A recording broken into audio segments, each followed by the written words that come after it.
السلام علیکم دوستو، آج کی کہانی کا نام ہے بارش کے موسم میں گاؤں کی سیر۔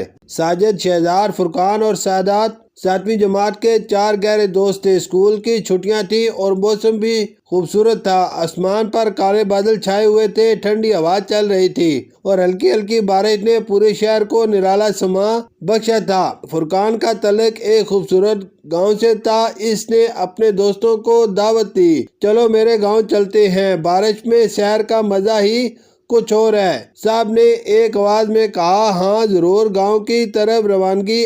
اگلے دن سب دوست سائیکلوں پر سوار ہو کر خوشی خوشی گاؤں کی طرف روانہ ہوئے۔ راستے میں کیچڑ میں سلپ ہونا، نہر کے کنارے رکنا، ہریالی دیکھنا اور بارش میں بھیگنا سب کچھ بہت مزے کا لگ رہا تھا۔ گاؤں کا استقبال۔ گاؤں پہنچ کر فرقان کی امی نے سب دوستوں کو گرم گرم پراٹھے، دیسی انڈے، مکھن، مٹھائی اور ٹھنڈی لسی پیش کی۔ سب بچوں نے مزے سے کھایا اور شکریہ ادا کیا۔ گاؤں کی زندگی کا تجربہ کھانے کے بعد سب کھیتوں کی طرف نکل گئے۔ وہاں کسان ہل چلا رہے تھے، عورتیں سبزیاں توڑ رہی تھی، بچے گلی ڈنڈا کھیل رہے تھے اور دور چراگاہ میں گائے اور بھینسیں گھاس چر رہی تھی۔ یہ مناظر سب کے لیے نئے اور خوشگوار تھے۔ خزانے کا درخت۔ فرقان نے کہا، چلو تمہیں ایک خاص درخت دکھاتا ہوں جس کے نیچے خزانے کی کہانی سنائی جاتی ہے۔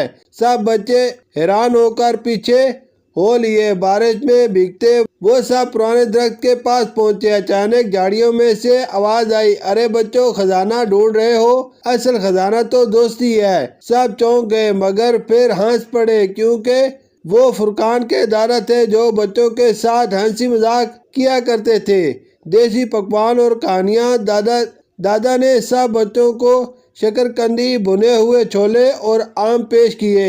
پھر انہوں نے خوبصورت کہانیاں سنائی جن میں دوستی، اعتماد اور دیہاتی زندگی کی سادگی کا پیغام تھا۔ خوشگوار اختتام۔ بارش ختم ہوئی تو آسمان پر خوبصورت دھنک سے قزح نمودار ہوئی۔ بچوں نے ندی پر دوڑ لگائی، کچھ نے مینڈک پکڑے، کچھ باغ میں گئے اور آم توڑ کر مزے کیے۔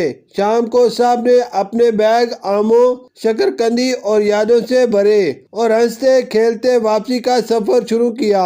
سبق: قدرت کے قریب سادہ زندگی اور سچی دوستی مل کر زندگی کو خوبصورت بنا دیتی ہیں۔ شکریہ۔